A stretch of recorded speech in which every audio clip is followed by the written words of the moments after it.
And we are officially live, y'all. We are officially live. It's another beautiful Wednesday night, and this is VividLife TV with yours truly, Alex Auguste.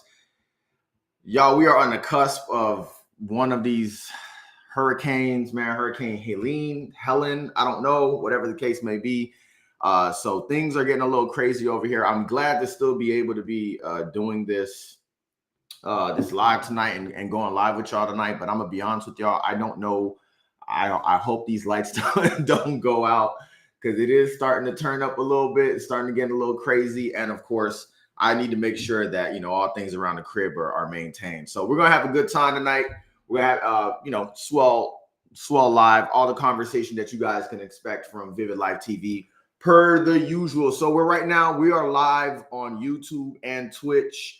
As always, it's F Elon, because why can't we go live on Twitter anymore? Like, I'm not paying. This man is trying to do anything in his power to get me to pay the $8 so that we can go live on Twitter, but we're not going to be doing that. So nonetheless, y'all, welcome to VividLife TV with Alex Auguste. Here is where we have conversation about community. I messed that up.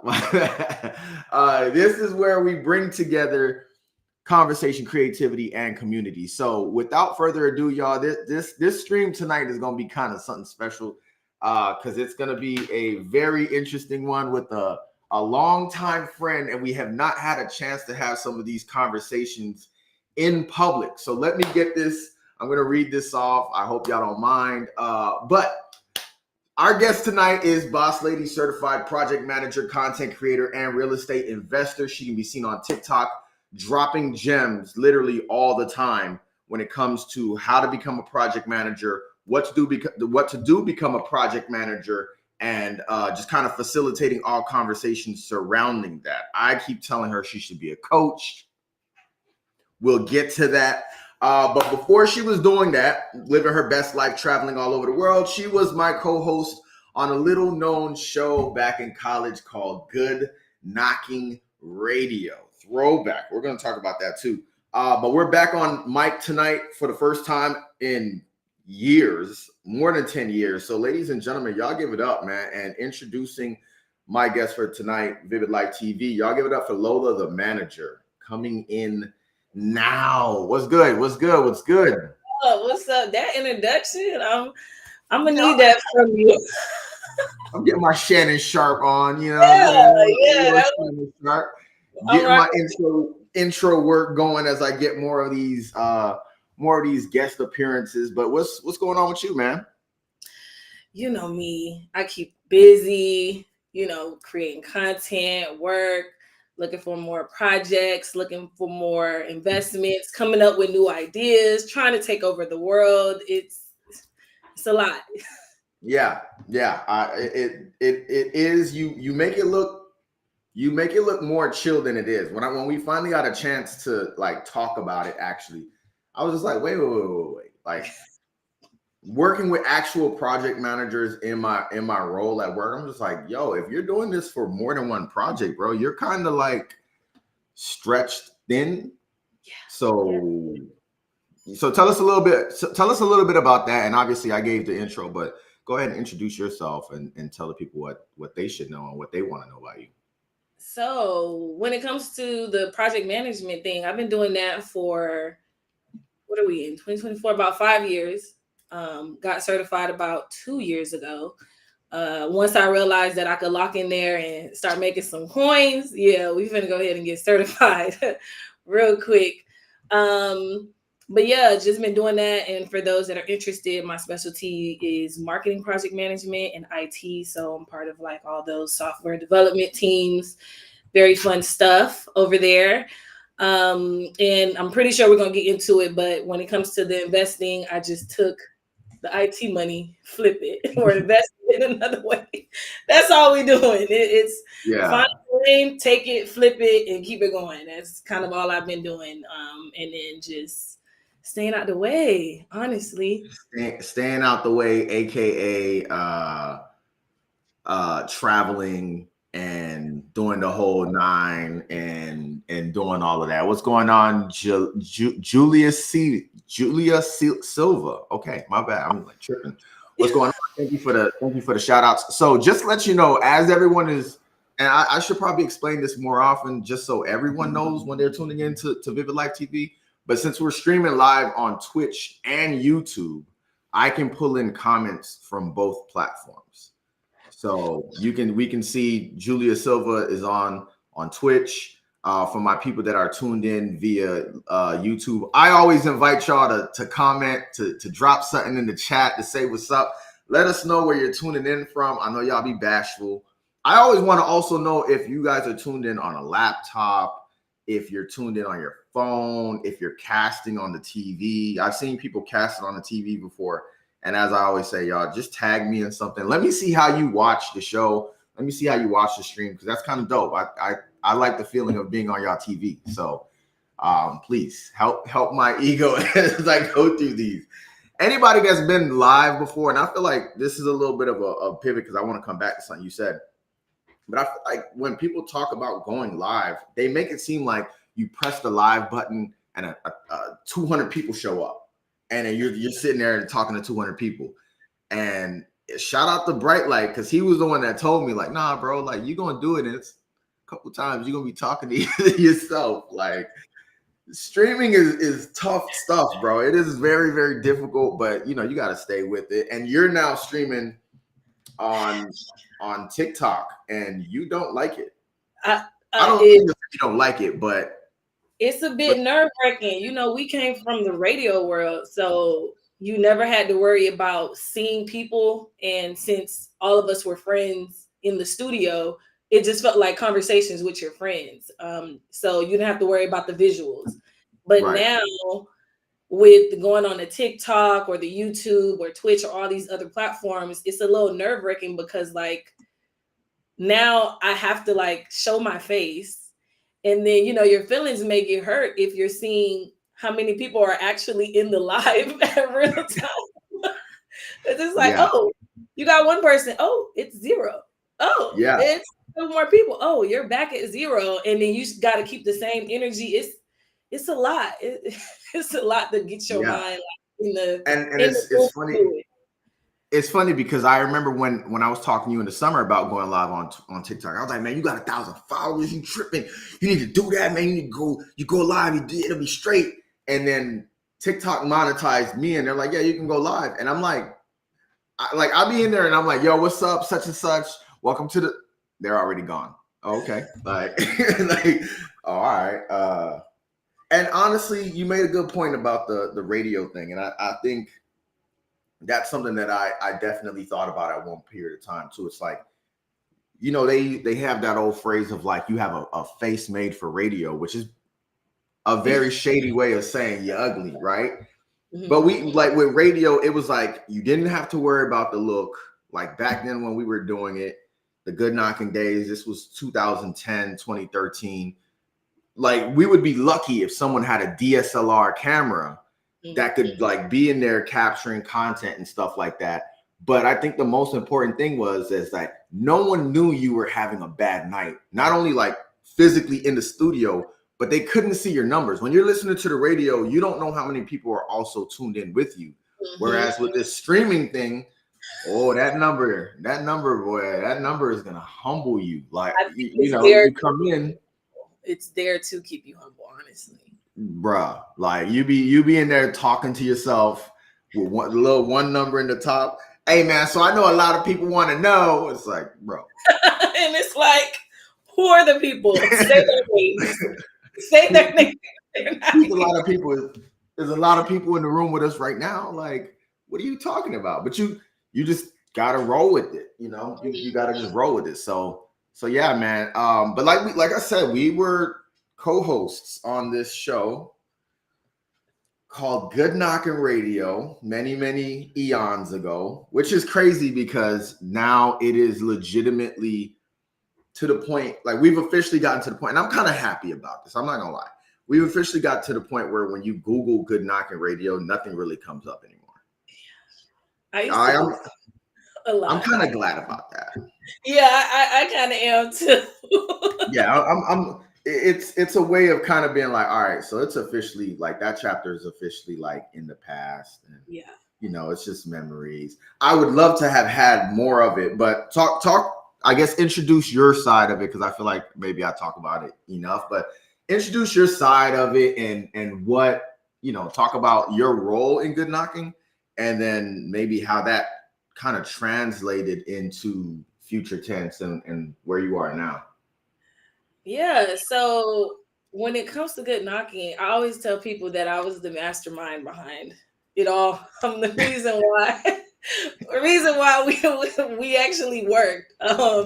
But no, when Alex came to me about it and he was just like, yo, I'm doing this show, I want you on there. Cool. It was nothing. I mean, like, this is my friend asking me to get on the show. I've never done radio. My major at the time was criminology. Like, why not do something else? You get what I'm saying? And I was, it's interesting how I'm in the role that I'm in now as a project manager, because you could say that's what I did for the show. That's why I say I joke around and say I'm the mastermind. I was the one that was like, hey, let's get these outlines, let's get it structured, let's make sure everybody knows their role, what they have to do. Do you have your part? Do you have your part? You understand where you come in, down to the instrumentals that was playing in the background or during the break. Like, I was making sure that we had everything on point as a whole. And I don't know why I did that. No one told us we needed to have that type of structure to run the show. But if you see how I work now, and if you understand what project managers do, we manage projects, we manage, make sure things get done. Right. It all makes sense as to why I was so detailed and why, everything was structured the way that it was. And I enjoyed it. Like, I really enjoyed doing that. It was never bothersome for me to do.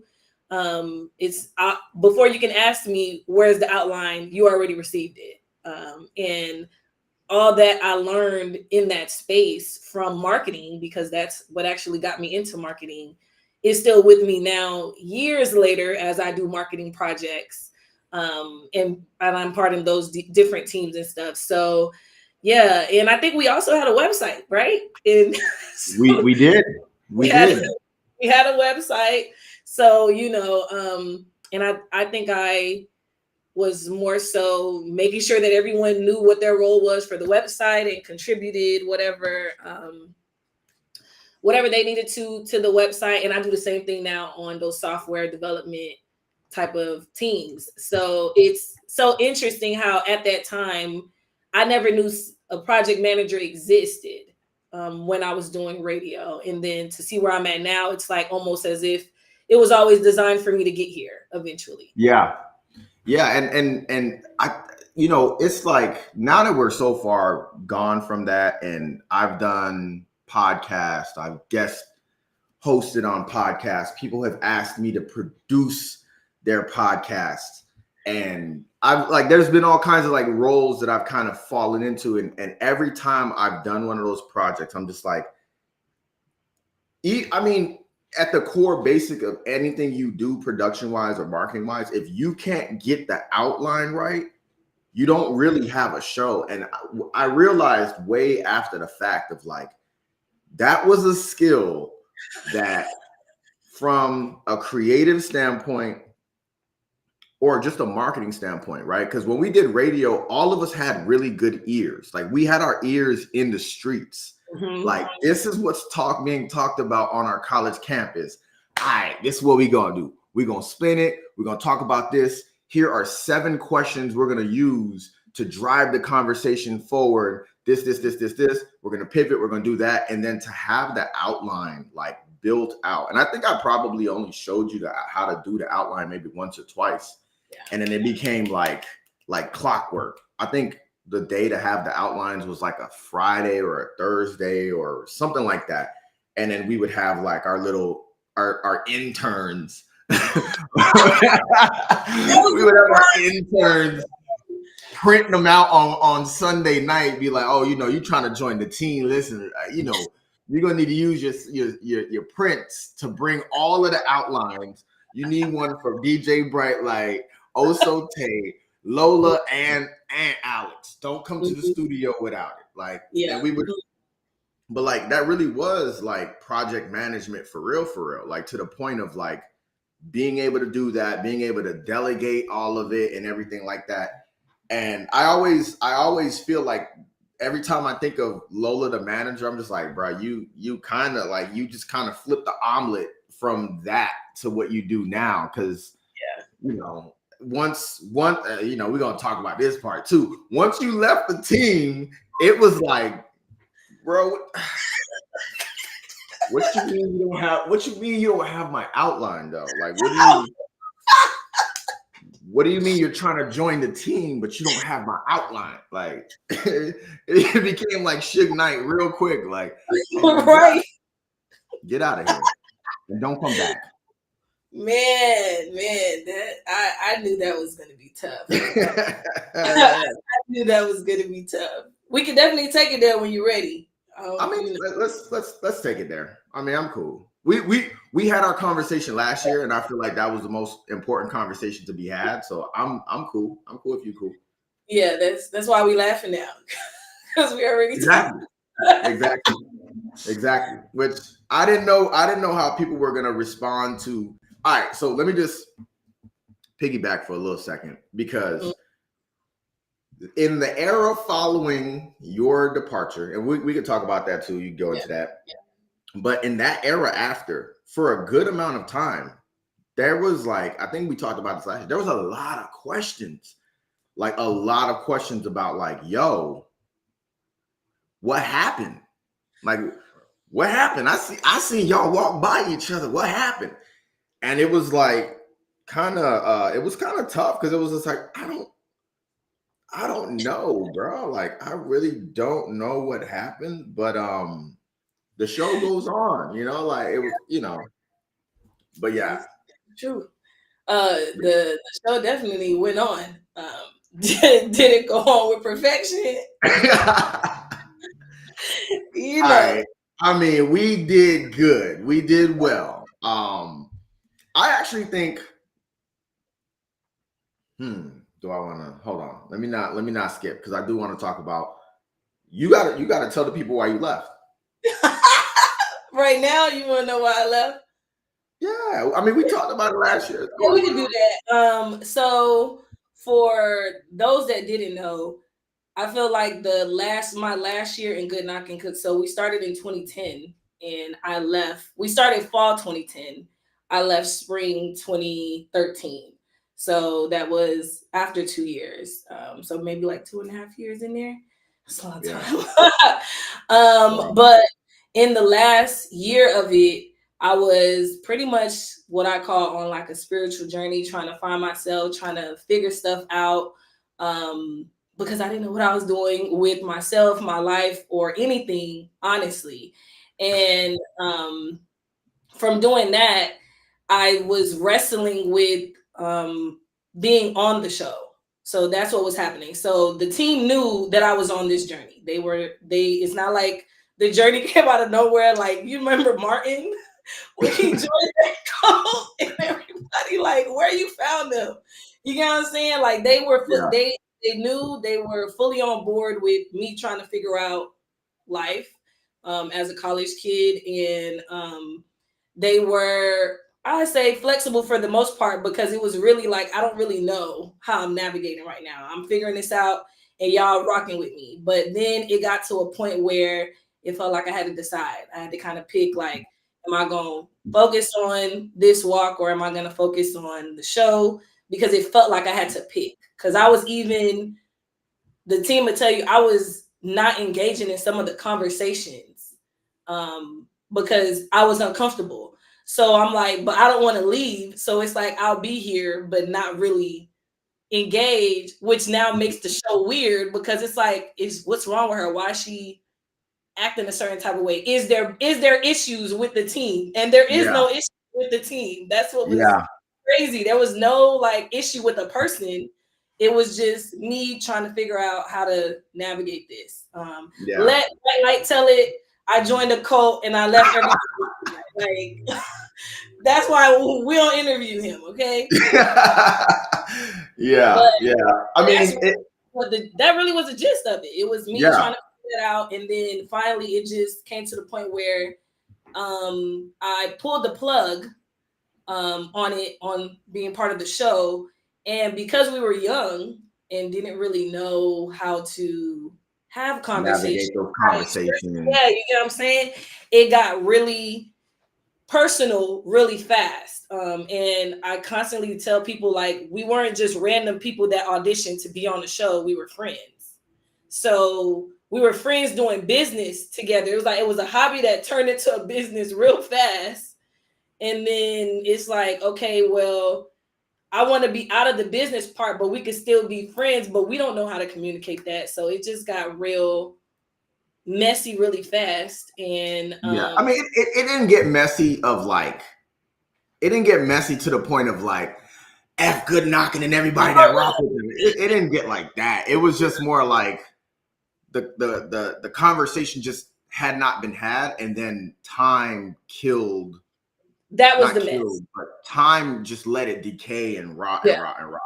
And Yeah, like that as you're saying that, as you were kind of telling that story about like the last year, I'm also remembering. I feel like every time I remember this, something that y'all brought to my attention last year is the fact that like we don't all remember everything the same way. Like that era of college for all of us was different, but the number one thing we all had in common was like all of us had a lot going on. It was a lot of pressure. There's whole windows of time that none of us remembered. We just remember doing the show and that was it. Like, oh yeah, I remember that show, but I don't remember what was going on in my life other than college struggle, right?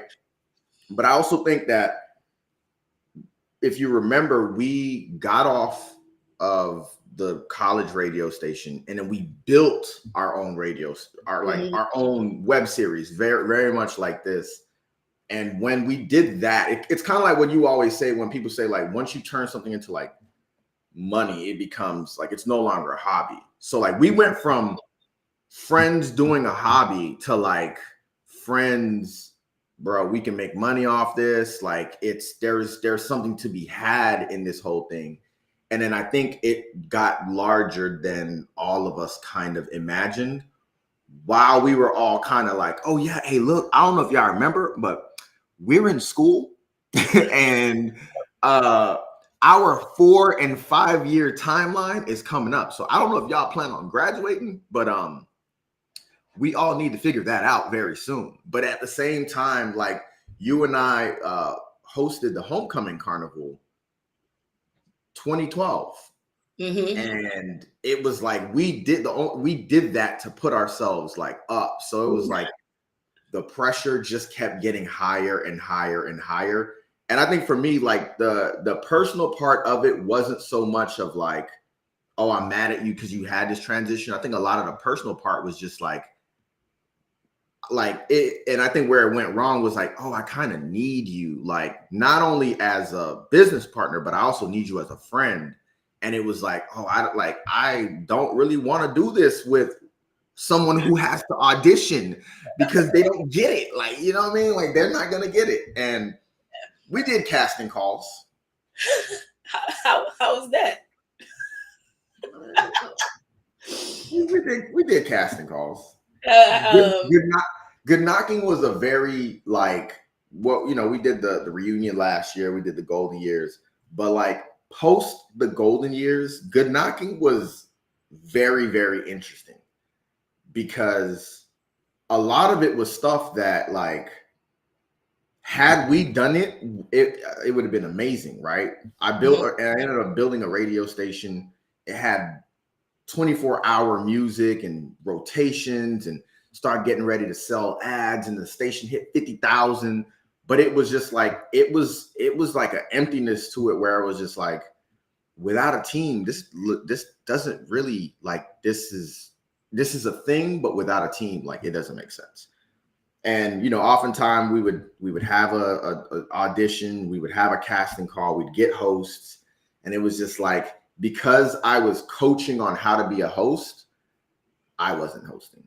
And I was like, bro, like what's going on? And then of course there's other things that happened with it, you know, personal shit. And, you got to it was like, all right. And eventually, like 2020, I was just like, I think I'm just ready for like a new chapter, bro. So yeah, it was interesting, but we were young, bro. 2021. Yeah. We thought we were grown, but we were. Don't know what we were doing, but it was definitely a story you're gonna always tell, because it just, there was nothing like it. And so yeah, that's the story. I feel like people thought it was some type of juiciness to it. Like, no, we was real friends. So Yeah. so Yeah. it was just once all that, and then it's so funny because last year when we all reunited, that's the first time we had our conversation. That was the first time me and Alex spoke. People don't know that. Yeah. I chat with everybody, like as far as like you see them, you check in, you're on social media, but Alex and I didn't speak since I left the show. So it And was it wasn't like, for me, it wasn't personal. It was just like, it got to a point where eventually it was just like, well, I don't really know what's going on there, but like, you're heading in this direction. Like, you're just going to kind of keep on going. Right. yeah. Um, and I kind of feel like that way. I don't know about how you feel, but I kind of feel like that way a lot with a lot of like USF stuff. It's kind of like, all right, like, okay, y'all are doing that. Okay, cool. And it just, my commitment to just being nostalgic all the time is not really there. Good knocking is probably the one thing that I talk about from the past where you'll see a little bit of gleam in my eye. I might get a little excited. I might start spitting when I talk and stuff like that. Like, yo, we was kings. Like, I might get a little excited when I talk about good knocking, but like, outside of that, I actually prefer if people don't talk to me about college at all. And unfortunately, whenever I'm around our good friends and brothers and sisters from the University of South Florida, I'm like, nigga, how much more can we talk about Bulls Club?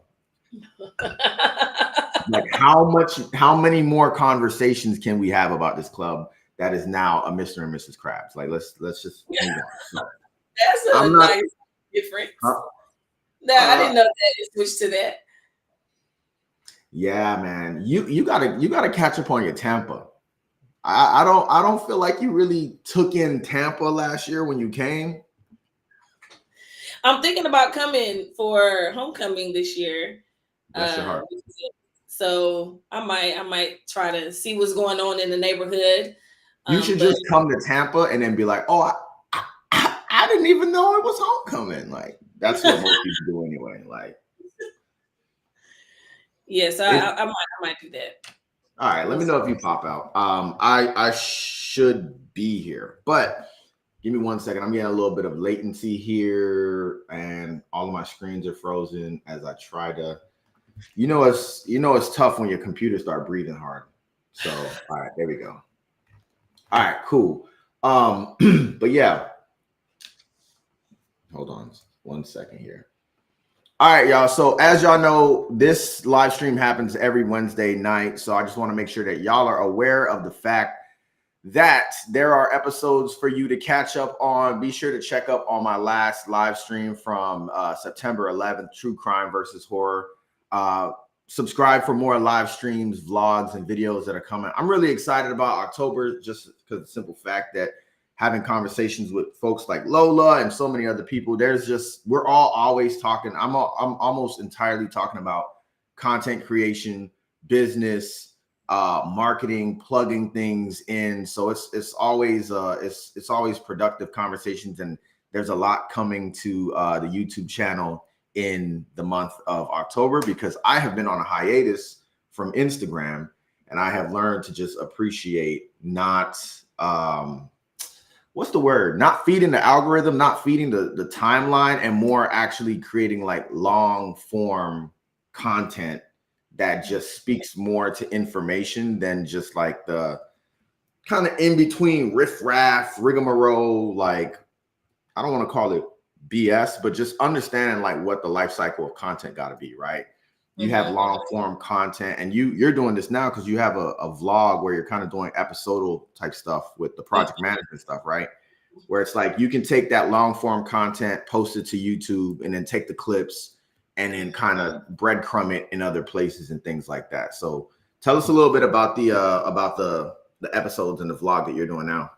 So I created a series on YouTube called Life as a Project Manager. So if you follow me on TikTok, at Lola The Manager, you'll see that I talk all things project management. I answer questions. It's a lot of questions that I answer, honestly. And then anything that comes to mind, I'll share it. And so I felt like I needed a longer form to put content out there because I only had 10 minutes and there was way more things that I wanted to say. And honestly, on TikTok, it's like FaceTime. So I'm going off the dome. Like, Right. but me, I love an outline. So Right. I love an outline. So now I go the YouTube series Life as a Project Manager is to really kind of teach people what I'm actually doing. There's so many people that's interested in the career. And yes, you can go study for the certification, but the problem that people are facing is they really don't even know what they're actually doing at work. They don't know how to think like a project manager. They don't know how to handle different type of projects, different type of questions. So I created this series to kind of walk you through like, hey, this is, I started off kind of talking about how I got into it, lay that foundation and then kind of walk through the questions. And then I take, the repurposing. So taking some questions from TikTok that I know are long form answers, bringing that to the YouTube, and then taking questions from YouTube to figure out what do I want to drop next. I did have a hiatus because I was working too hard. I bossed up a little too hard that burnout, took center stage. Yeah. So I the last long form post was in May. However, we're picking back up in October, so the videos are already ready, edited, and ready to go live. But what's been keeping the page active, the YouTube channel active, and how I've been able to get subscribers this whole time is repurposing the long form content. So all those other videos from the YouTube series, turn those into shorts. And so that's keeping, the page active, which I'm so thankful for. And I'm ready to kind of get back and put some more long form out there because there's so much I wanted to share. But, if it's you versus burnout, you're going to lose every time. Every time. You're going to lose every Quotable. And you talked about it being like your industry being both marketing and IT. So from a burnout standpoint, you're kind of making reference to the fact that sometimes you have projects in both industries at the same time. Correct. So I do a lot of contract work. So you can work multiple contracts as long as you're not violating anything in that agreement. Okay. So you can work multiple contracts, and a lot of the times my contracts are different. So I'll be doing an IT one, and then I'll be doing a marketing one. And at the IT company, that contract may consist of multiple IT projects, as well as marketing may consist of multiple. So now I'm like overworking. And to be honest, I always tell people I don't think my industry is that intense if you're just at one contract or one job and you have a manageable load. But now once you start adding multiple contracts, you don't even have a chance to breathe. And so we're in September. Last contract I worked ended in August. I was working at one point this year 5 contracts at a time. And so the balancing and even just the way your brain has to switch back and forth from the two industries, that's, and then I'm switching from different industries, but I'm also switching from the types of projects. And I don't want to get too deep into the weeds because y'all can go look at the videos on my YouTube and my TikTok, but there's like different ways to manage projects. And because I'm having these different contracts, I'm using like 5 different brains, and it becomes overwhelming and burnt out, and you squeeze yourself. And I'm kind of happy I did it because I know once you reach that like limit, you're like, okay, so we could never go back up to that again. Like we can't go to 5. We can't do 5. We might could do 2, maybe 3, but we can't go. The 4 and 5s is where it's like you're pulling out hair. Yeah, but the hard part about burnout is like, this is a little. I want everybody's input on this if you're watching this, because I have a hot take on burnout, which is that you actually never really recover from it, yo. Like, you really don't ever feel recovered from burnout. Boom, you take the vacation, right? You go on the vacation, you relax, and if that project is not done, like if you didn't take the vacation at the end of the project and you go back in to that project, you're gonna turn around and start clawing at the door, yo. Like, it gets so. I agree 1,000%. And the last trip that I just took, where I went on vacation for 2 weeks, was at the end of the contract. And right now, I'm not doing a contract, which is why I'm able to get the YouTube back, because I'm out here batching content. I'm batching content. Putting everything where it needs to be, so that when I do pick up another contract, we're not going to be behind, because I'm putting the efforts now. But you're right. I honestly said, if I came back from that trip and had to jump right back into work, I'm not recovering. I'm calling this time right now my burnout recovery period, because Yeah. I'm really taking things slow. Like, it really takes a lot to get back to yourself after exerting all of that. Like, I gave everything that I had, almost didn't even make it to the end of that contract, type of thing. So yeah, no, I completely agree. And I would like to hear what other people have to say about that, because unless you like completely take a break, Yeah. like you take the vacation and then take a break from the vacation and then take a break from that, and then have like a preseason break. Like, oh, I know I got another 2 contracts coming. Let me take an extra break before, like, and nobody lives like that. Nobody works like that. So it's like, it be hard, yo. Like, before I went to Europe in the summer, I mean, I work in sales, right? So I'm more on the consultative side, where it's like, I'm basically a project manager managing all of the resources that have to come together for a sale to happen. I write the quote, cool. They call me a salesperson, but like, I got to get this IT guy with this IT guy together. I got to like teach people how to put together a team to really be on some, like, all right, I need the 5 of y'all on every single call. Like, if you're not going to be on this call at the same time, we need to know that beforehand. We need to make sure the recordings are there. And it's like, man, I closed a big contract in I think May, and I was like, yo, you good. I was like, that's funny. Go ahead. yeah, I was like crawling to the finish line, and then was gone for 2 weeks and came right back in, and everything I delegated in my absence, you already know, they ain't do nothing. I was like, of course. So like, I came back from a 2-week vacation and came back into like that whole rigmarole that got me burnt out in the first place, which is why, like I said, I just say, like, unless you're set up to have all of those kinds of breaks consecutively around each other.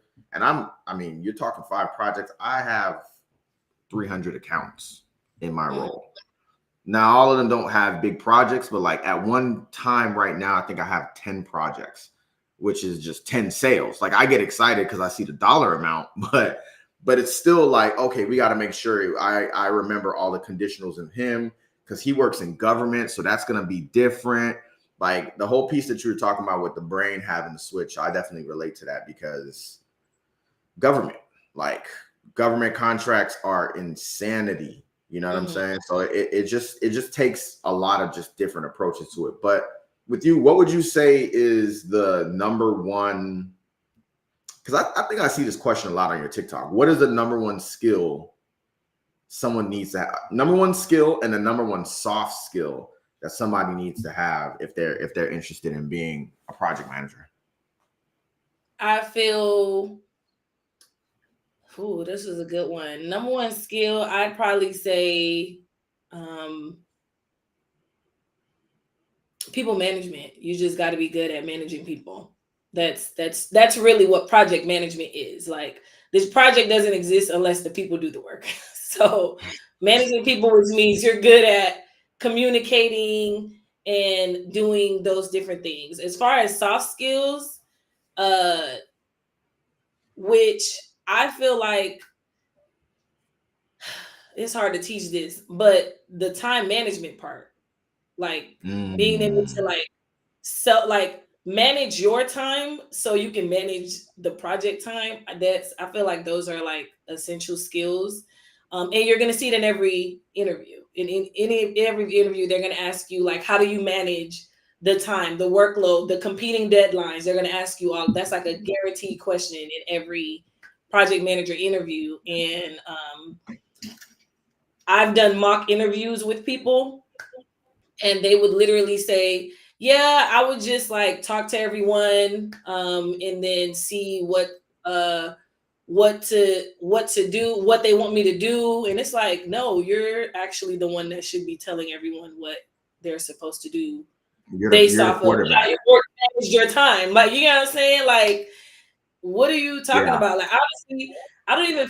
I mean, yes, I would say very much quarterback, because that's the captain of the team, and you should know everybody's role. Which is why sometimes I say we're like the coach, because if you know everybody's role and you are the one that created the playbook, then obviously time management, communication, all of that is going to play a part in order for us to win the game, let alone make a touchdown. Like, are we gonna meet a deadline? We don't know. If the coach is an airhead and finessed the interview and made a fake resume, then we're kind of stuck. Oh man, have you been seeing that at all? Yes, I've seen it with other project managers that are on my. They're not on my project team, but we're on the PMO, like the project management office, and they would just deer in headlights certain things. And you people ping you on the side, like, hey, like, what do you think about the workload? It's fine. The workload is fine. What's the problem? You've been here longer than me. And people be getting by until somebody come through and actually work.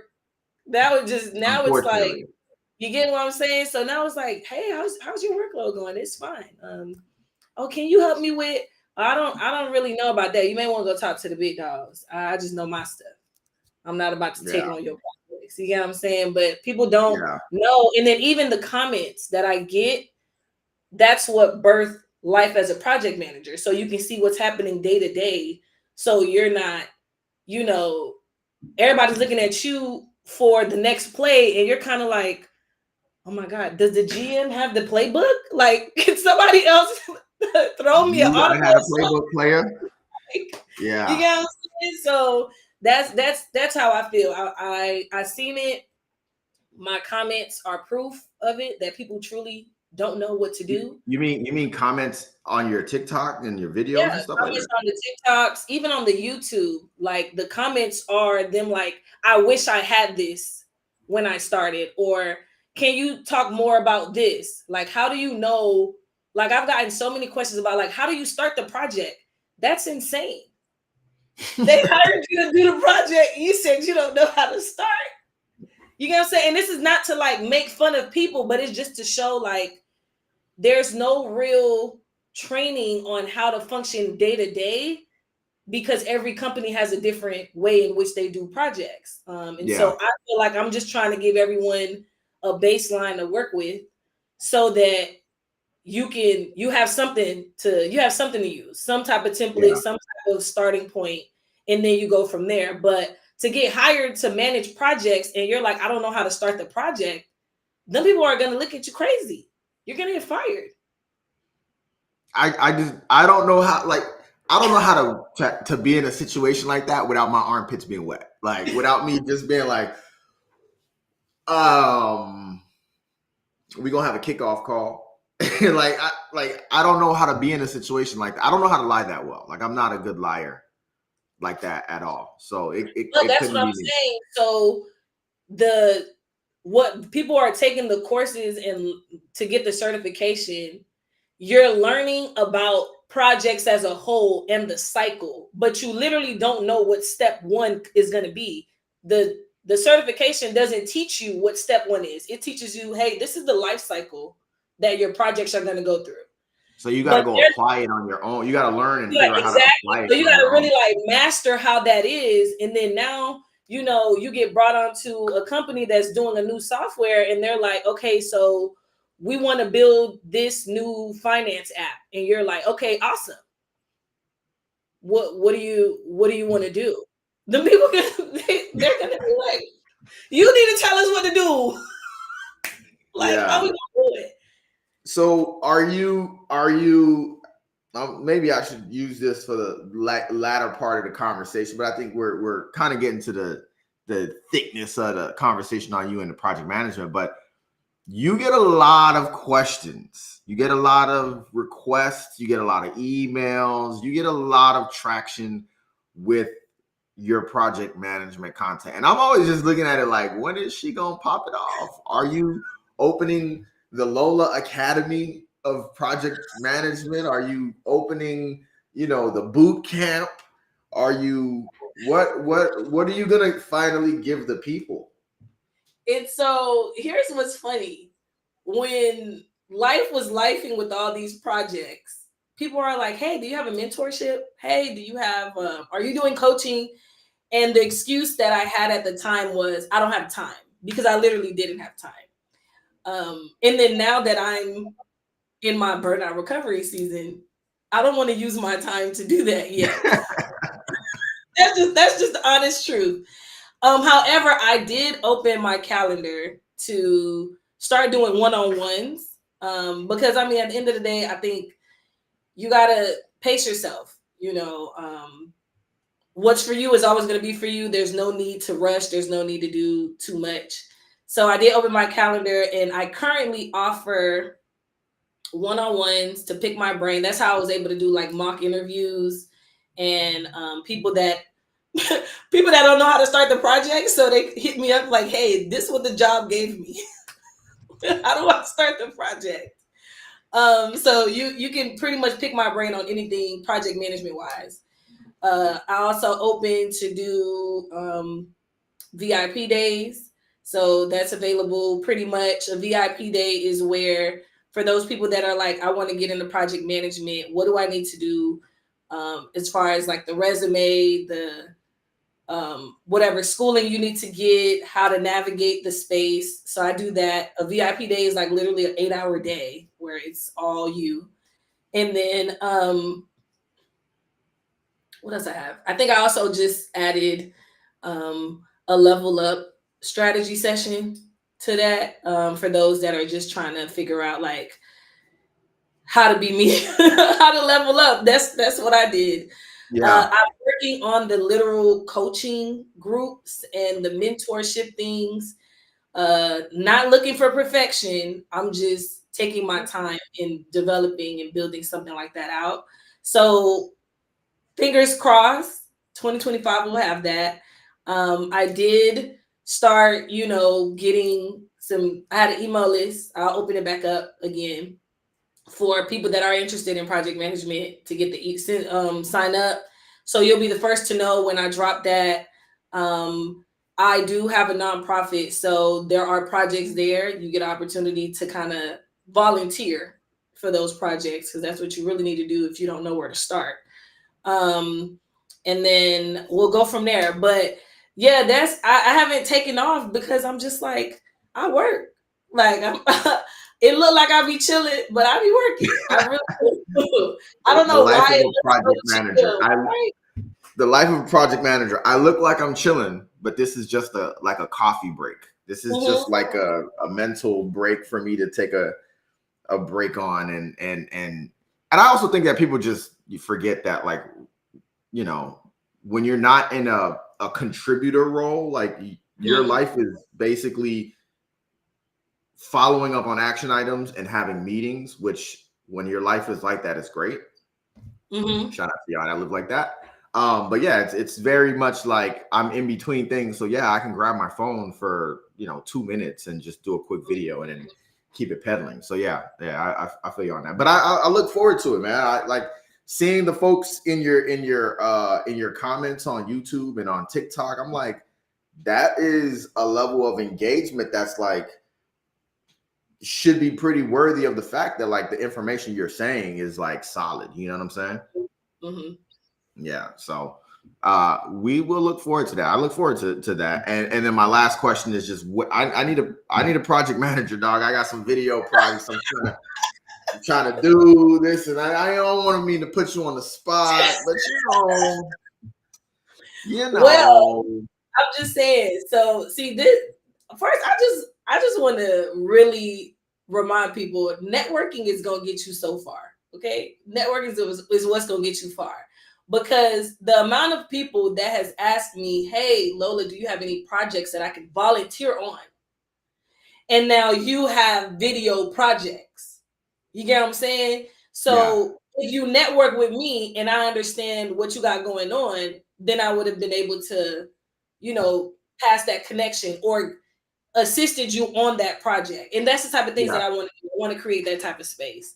So of course I'm always I'm one call away, down to always doing a project. Like I'm always down for a project. My brain, it just works that way. Like I'm gonna drop the QR code for the Discord channel because we do have the Discord channel where there's a lot of networking going on in there. There's a lot of conversations even in there where I am getting ready to start putting out the projects. I foresee this kind of working where it's like there are some small projects where it's just like, all right, just a day where I go out and I just shoot content, right? And whoever wants to ride along, kind of just a very impromptu in real life stuff. And then there's also the projects that's just like, hey, I'm still waiting to hear back from Tampa International Airport, like about what they require of us if we want to do a video shoot there. And that's the projects where it's like, okay, like, that's much bigger vision. And I can't wrap my head around like this guy said this and then he did, like it's just hard, And I was talking to we could do that. I could do that in my sleep. That's nothing. Even the big projects, it's really nothing. Now from just this stream and TikTok alone, I got a whole team ready to work on some projects. Okay, because you know me, I just care about the creative. I just want to get there and then take my shades off and be like, this is wonderful. This is wonderful. I don't all of that, that my brain has always been in the creative space and just in like the execution. It has not been on, the paperwork, yes, right? Paperwork is important. But like once the paperwork is greenlit or once we get the no or the yes, like my brain just moves to, all right, they said no, the next plan. Like I'm still not at that place where I'm just like, okay, yeah, we're going to do this. Because trying to write a treatment for the video and then also trying to write the email to be like, can we do the video at your location? Can we do it or not? Okay, Jonathan, like, can we do it or not? Like, I just need to get, bro. It's a process, but I like the behind the scenes. I think project management are for the people that like to be behind the scenes, meaning you don't have to do the legal work, but you like to coordinate and make sure it all works out. I definitely understand. And the last bit on this is like, you just don't really realize, like, it sometimes they kind of make project management seem like it's so specific to a certain industry.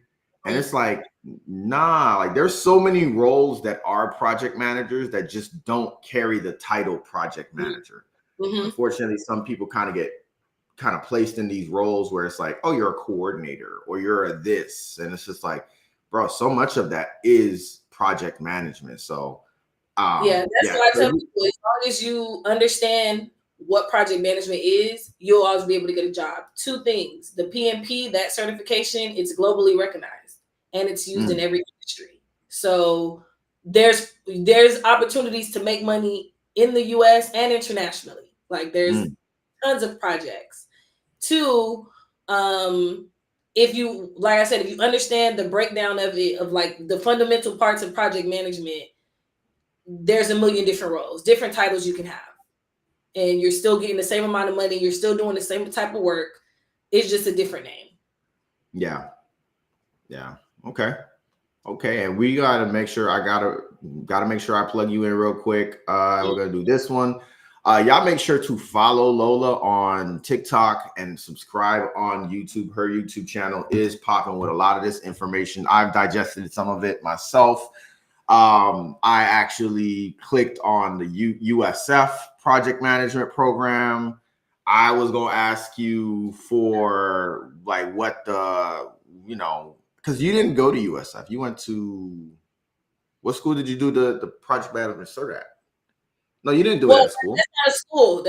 You don't need the certification. Isn't attached to a school. Is attached to an institute. So you just apply through the institute to get the certification. But Yeah. I studied for the exam on a Udemy course.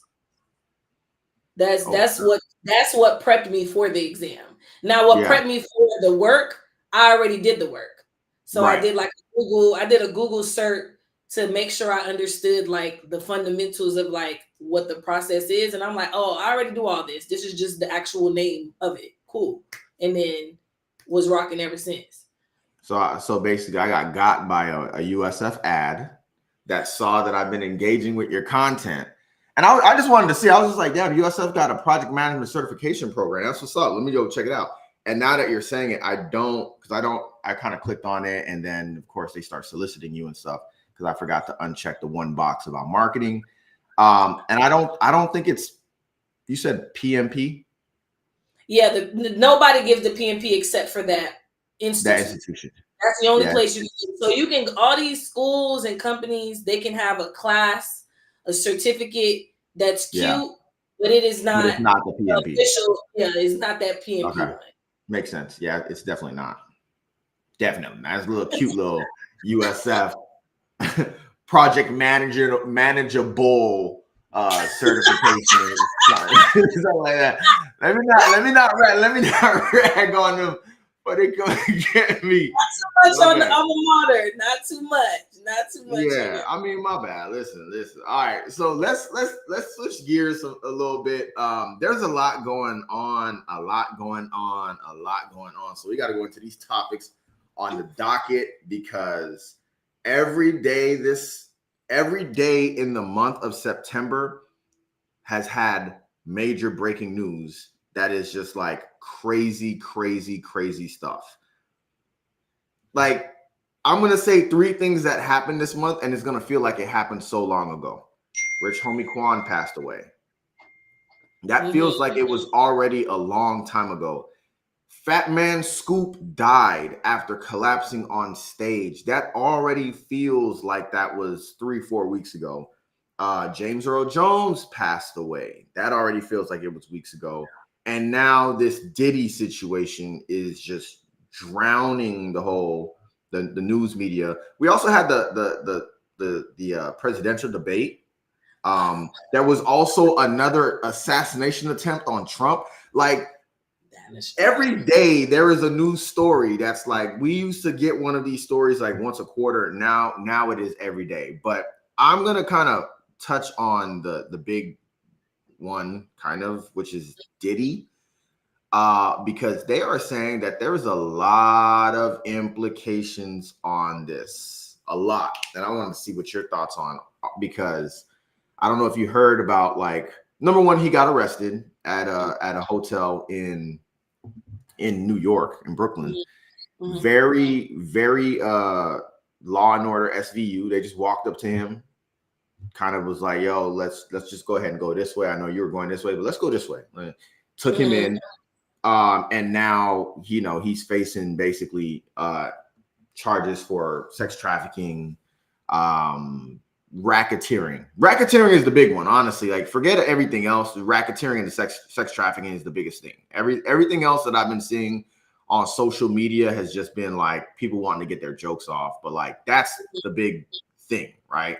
So what are your thoughts on that, on Diddy and getting his charges? So I feel like it's not surprising that these came about, given what we already got earlier in the year with the Cassie situation. Because situation opened the door for this to happen, and then also it invited us into the conversation because she shared so much in that lawsuit. Yeah. Um, and so I wasn't surprised that's what he got charged with. And then also, it's it sounds bad to say, but it all sounds believable. Like Yeah. it's it's like if somebody tells you right now, yeah, Obama was caught with 10 pounds of cocaine or something like that, you're like, what? Like, we barely see that man with a joint in his hand. What are you? Yeah. You get what I'm saying? Like, it's too far fetched. But when you're hearing all the things stacked up against Diddy, I understand innocent till proven guilty, but everything that's being stacked up seems believable. Like it's believable for him. It's Yeah. believable for him. Given what we known over the years. We're 90s kids. So we grew up listening to his music. We grew up knowing about the Bad Boys and Death Row. We grew up knowing about the J-Lo Shine shooting incident. We know, like, we grew up with Yo, all that. You get what I'm I, saying? I'm I'm gonna be real with you. I feel like there for every, what's the saying they say that like every criminal returns to the scene of the crime or something like that. I think that's the saying. And I'm not saying that he's returning to the scene of the crime, but I definitely think that when you look at all of the guys in industries, whatever the case may be, who end up having these kind of situations happen to them, right? The number one thing that you always will find is that something happened before, right? They got off, and them getting off on the thing the first time kind of gets them to this point of like, I can do anything. You know what I'm saying? Like it becomes like, Diddy, you have all these videos of him like throwing stuff down and I'm a savage. And it's like, bro, in 1999, you were not talking like that. When your relationship with J-Lo was on the line, when you had to throw Shine under the bus, all those things, like you weren't talking like, oh, I'm a savage. So I think it kind of like creates this sentiment of like, I got away with one thing, I can get away with a lot. Of course. And when you look at, my bad, when you look at R. Kelly, it's actually the same thing. R. Kelly had a whole song with Jay-Z and a whole album called Innocent Until Proven Guilty. And bro, you were guilty, dog. Like OJ Simpson had a whole book called If I Would Have Done It. And then he goes to rob people to go get his stuff back, right? And it's just like Bill Cosby was like, after his first charge, he was just like, oh yeah, I got off on that. And then boom, he gets.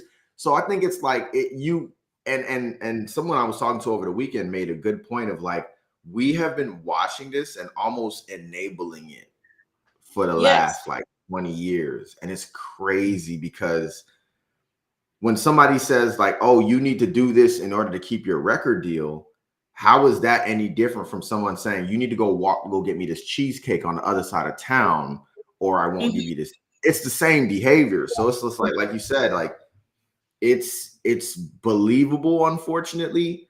And my thing with it is like, man, you're someone who came from the hood, you came from poverty, like you genuinely like brought yourself out of a certain kind of circumstance only to become a person who creates those circumstances for other people. And so we talk about Black excellence and things like that. And it's just like, now, I don't know if this one's excellent, dog. It seems pretty Black grimy. It's crazy. And I know for sure. Did you read any of the lawsuit documents? No, I just get my TikTok recaps. I'm not reading 50 pages. I'm sorry. If I don't have a paper to write, I am not reading all that unless it's for like pleasure reading, leisure. Yeah. I saw the screenshots on the timeline, and I read all the documents. I didn't realize it was like 14 pages, but like he knew it was coming. Like, yeah, how in April, go ahead.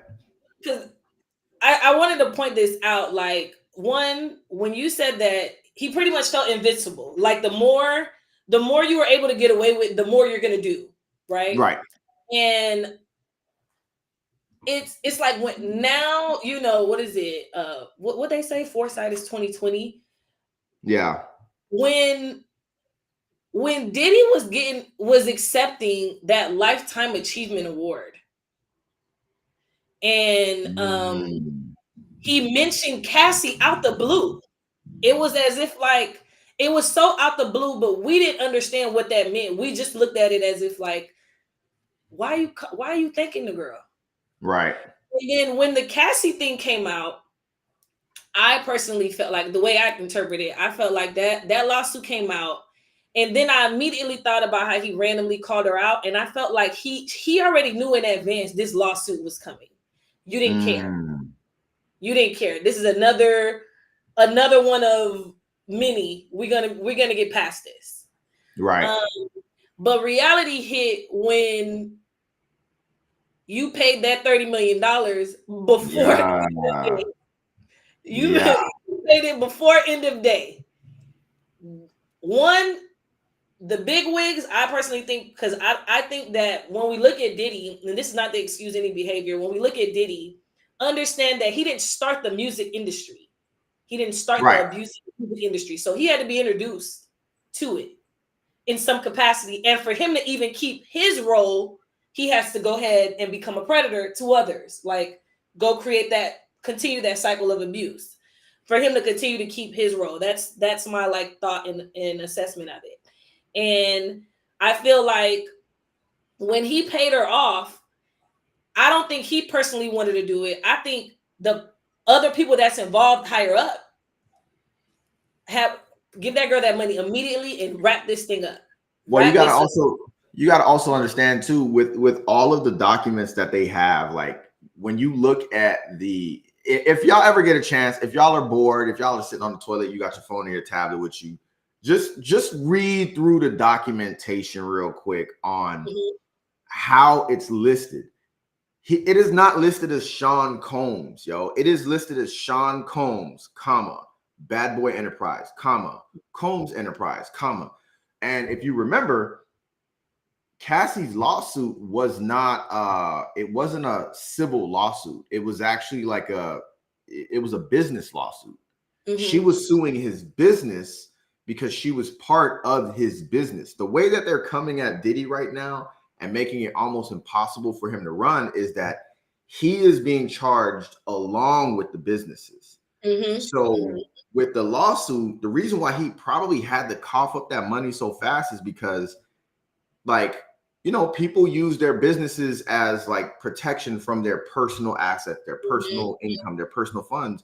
But if the business is getting attacked with that level of a lawsuit, that was like it was basically the same level of like a sexual harassment lawsuit, pretty much, which you don't want that to drag on, bro, because it's only going to open up more doors. And I think his biggest mistake was going on the internet and telling people that it was a lie, that it wasn't true, because it only opened up more businesses for scrutiny on, I mean, it only opened up more scrutiny on his business. Like, you can't run after a while. Even if he didn't say anything, he didn't need to say anything to open up the door. The lawsuit was. He didn't have to, even if he never responded, the lawsuit was, it gave enough to start looking and probing at a deeper level. Because I think that everything that Cassie's attorneys had her do was strategic. I think they knew that if we set this lawsuit up like this, then they're going to do an investigation later. Trust me. Like, I think that's what they told her. Like, if we set it up like this, we'll be able to get them to start doing investigating and go to jail. Yeah. Because we don't know if Cassie probably was like, I just want that man in jail forever. I don't want none of his money. And because we don't know what's the strategy that the lawyers came up with. But like what you just said, it's not just Puff. They came after the businesses, and they include two of the sons and the mom. Yeah. More than likely, they're all on payroll. So like everyone on payroll is in this. Like you can't, after a while, you can't run. Like, oh, I'm going to protect myself with the business. Business is under scrutiny. Oh, I'm going to protect. Like, no. You're listed. He moved like he was invincible, and I feel Very like much. It's almost as you were taunting, right, in plain sight. You were taunting in plain sight even before the Cassie lawsuit. Like you said, everything he did, it was in plain sight. Like, you remember the Joker thing that he did last year for Halloween? Yeah. And I there was a posted. video of him in front of Rotimi's face, and it was like, what? Why are That you was terrorizing Rotimi? this man? Did you I didn't never know that saw was. that? Yeah, I didn't know that was Rotimi. I thought that was somebody I else. believe it was. I believe it was If it wasn't Rotimi, it was the other dude that's like Rotimi in power. Like they play like almost the Yeah. They same play the role. same like role. Yeah. So Yeah. it's those two, and I'm just like, you felt like you had the world behind you, and mind you, he kept going up in status in business and what he was doing. You had the Revolt. You had the Ciroc. I don't know what happened with Ciroc. I heard there's a lawsuit there. Now you got the whole Delion. You get what I'm saying? So you're moving up, and you got more eyes on you, knowing what you've done, right? And then you still like, y'all can't touch me. I think, well, two things, right? Ciroc and Delion I noticed that those are the two businesses that he's part of that were not mentioned in the lawsuit explicitly. So Revolt was, but I think they ended up scratching that out later on because he dropped off of Revolt before the charges were formally put on. But I wouldn't be surprised if they still asked somebody from Revolt to testify. I wouldn't be surprised. But Ciroc and Delion were not. Actually, no, Ciroc was included. Delion was not, which is interesting. I don't know what his stake is in those businesses. But I also feel like, to your point, he was trying to leave a paper trail of good boy behavior. Like that to me is where it's just like the brother love thing. Oh, my new name is Brother Love. Like, to add to that, I think that if we're gonna talk about him, we're gonna talk about Carisha, Young Miami. And I have some thoughts. Okay. If he didn't do any poor behavior towards her, like abuse towards her, then their arrangement was for him to have a good character witness. Somebody that can speak to his good character that he's portraying. You get what I'm saying? But Carisha? No, but that's when you look at it, it was an arrangement nonetheless. But look at when she came out and did an interview. She's like, I've never experienced anything like that. She's one of the only people to say that, aside from the other girl that was part of Diddy Dirty Money, and one girl is suing the other girl is like, we ain't had no smoke. I don't know. Like, it's like you have to have someone that can vouch for the other side of your character. Like, it's not all I definitely see that, but I think if it were, how would I say, if I was the defense, I would pull up Carisha's lyrics and be like, her lyrics and who she is, like her profile as a city girl falls right in line with what Diddy's being charged with. She doesn't write her raps. So she's just portraying whatever is given to her so she can have a lifestyle. I'm not saying it's true. I'm just saying that I would use that to tear the good boy. And I would go back. That's what I'm saying. I'm like, everybody writes it. What? Somebody's writing Diddy's little 4 lines on every other song. What are you talking about? Okay, everybody carries a persona. How many people are writing Beyonce's lyrics? Is she over here replacing her husband? No. You know what I'm saying? So I think that's the part. But also, there's a part of me that believes, girl, you've seen some stuff, and you probably was part of it. I think it goes so much deeper than all of us are maybe willing to admit. And I think it is also going too far, because now they're pulling up pictures of everybody with Diddy. And I'm like, listen, this guy has been throwing parties for the last 30 years. I don't believe Aretha Franklin was at a freak off, right? I don't believe that. I think Aretha Franklin went to a party, grabbed her bag, grabbed a to-go plate, and was like, y'all young kids have fun. Like, I don't believe that just because you were there means you were at a freak off or you saw something. Because I do think there's a difference. I think in the beginning there may have been a difference between Diddy party and freak off, because in the beginning everyone didn't know the freak off was a thing. However, now when you look at interviews of people, everyone says like they have this little eerie, don't go to a Diddy party. Don't, because now you know that the lines are blurred, it's crossed. The party and the freak off is synonymous at this point. Something is happening in plain sight that we're not catching. And I think when people are looking at the old stuff, they are trying to see if they can find something. So I'm not just gonna put a picture out here and be like, oh, look, Leonardo DiCaprio was at a Diddy party. No, I'm assessing the situation, kind of seeing like what's going on in this photo and see if there's some parallels. Now you're telling me. But the reality is, right? It's just kind of like when you go to a celebrity party during Art Basel. You go to the celebrity party, you just happen to be there. You got in, bro. Thank God, right? Somebody plugged you in. There, at some point, that party is gonna fizzle out, or it's gonna die, and it's gonna move somewhere else, or you're gonna get kicked out, right? And I feel like being at the party from 8 to 3 is not the freak off. The freak off is the 3 to 6, 3 to 7. And you're not going to be invited to that, right? You have to be invited to those parts of the party. So again, Leonardo DiCaprio photo, I don't believe that we're ever going to see photos from a freak off, because I feel like maybe that's the one part of their whole thing where it's like, keep the footage. One, I think it would be more video than anything else. I hate to imagine this stuff, but I think it would be more video than anything else. And I don't think it would be something that's like,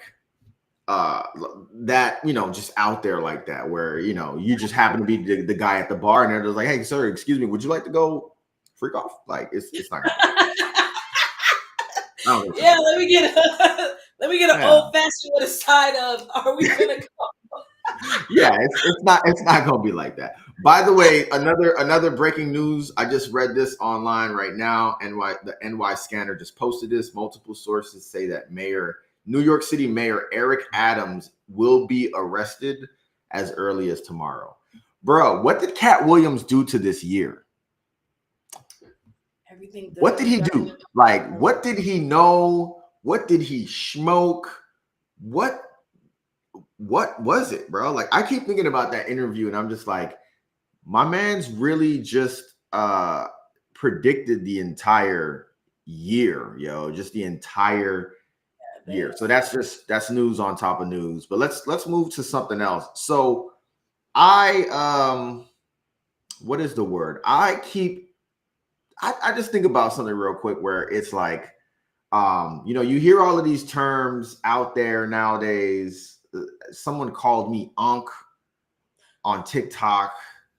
I don't know how I feel about that. I'm still wrestling with the idea of that. So I wanted to see if you and I could find ways to define some very, very popular online words. All right.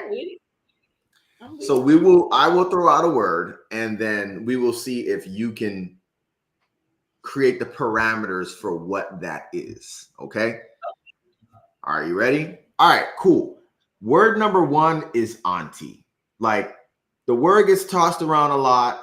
It's clearly a woman, right? But like, what defines auntie? Well, definitely going to say older. So this is definitely someone older than you. And I would say that they're at least a generation or two older than you. Okay. And so because if you think about it, your aunt would be your parent's sibling. So that's at least one generation or two of separation. So I would say that they're at least, 1 or 2 generations ahead.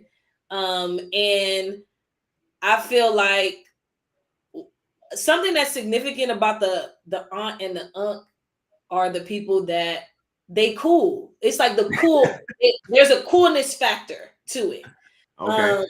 You know, it's not just you literally saying my aunt or my uncle. Like when you say unc, you talking about the cool unc. Like how many men out here are the same age as Shannon Sharp, but we're not calling them all unc. Like y'all don't get that. True. So I feel True. like they're cool, and then they also probably like maybe they dropping some gems on certain things. You know, they're giving some insight on certain things. I think that's essential for. I don't know if Unc is on the list too, but that's how I see it. It's the generation, and so I see a comment that says 30 plus is like auntie and Unc to the youth, and I think yes, the youth being the Gen Zers because they just want Yeah. to say Yeah. the younger Gen Z So and doing stuff. So yeah. by that logic, I guess I'm cool with being called Unc. Like if somebody's 21, they are definitely a generation lower. So Mhm. damn. Now Yeah. with Auntie, does the person have to does being childless matter? Like, because I see you say sometimes on your TikTok, like you're the rich cool auntie, right? Yeah, So yeah. like, does auntie automatically mean like can I you be auntie and still have your own kids? I think you can, but I think the term when we're saying that is like the cool childless aunt and uncle because they look out, they take care, they give gems, they give money. You know, like Yeah. I got a niece, she's 6, and we be having the time of our life, and she's gonna go back home.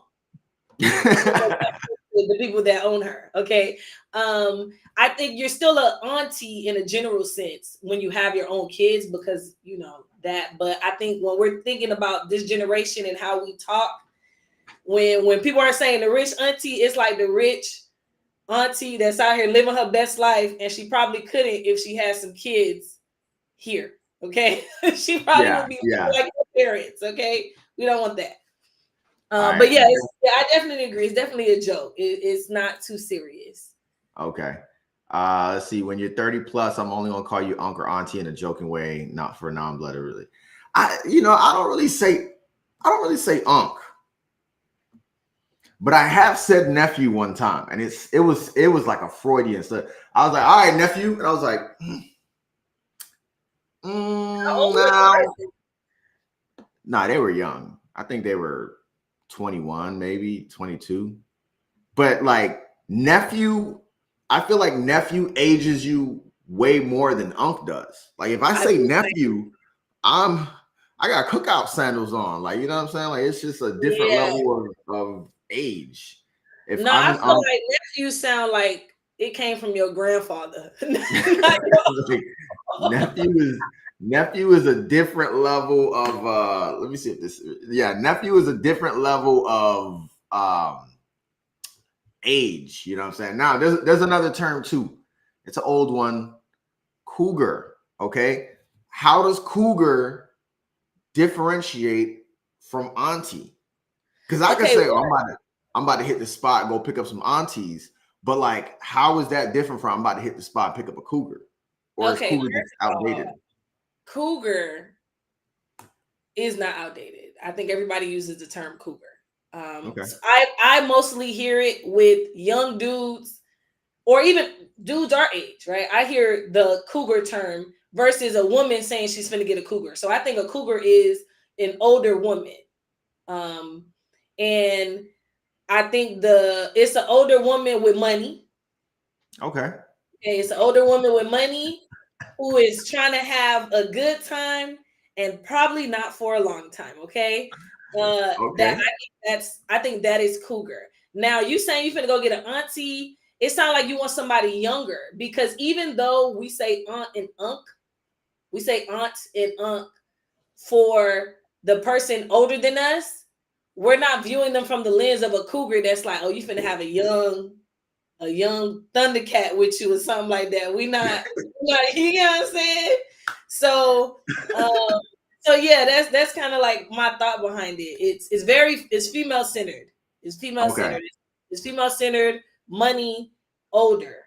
They're single. We know for a fact they're single. Generation, like, does it follow the same rhetoric as the auntie? Is it one generation or more?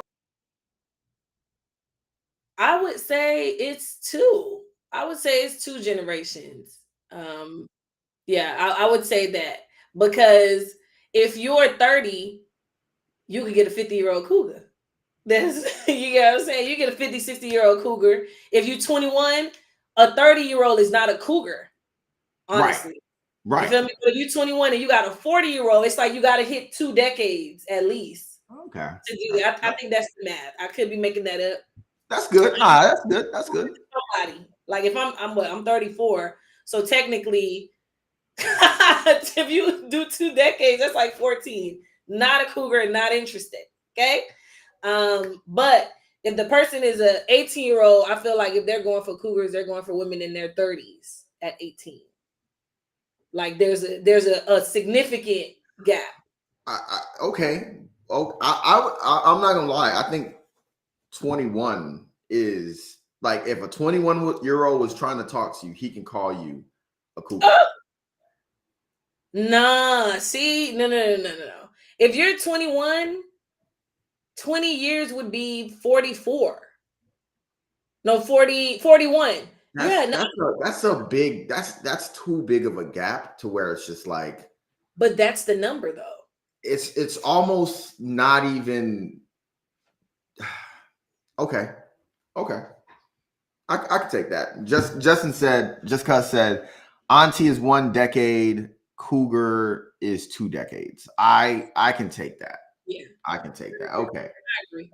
So yeah, 21 would be 41, which definitely sounds like a Hail Mary, Aaron Rodgers Hail Mary, but sure. Depends on how you're trying to get at her. Sure. Okay. And then the last two here, the ones that we hear all the time. Icon and iconic.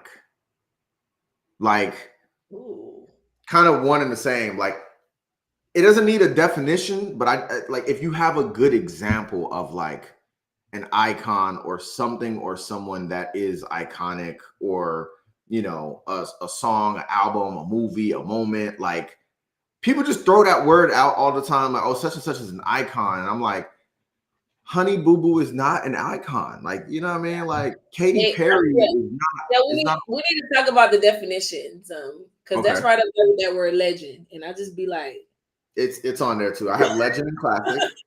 Like, so as far as icon, the type of person that I would say is an icon would be, they would have to have done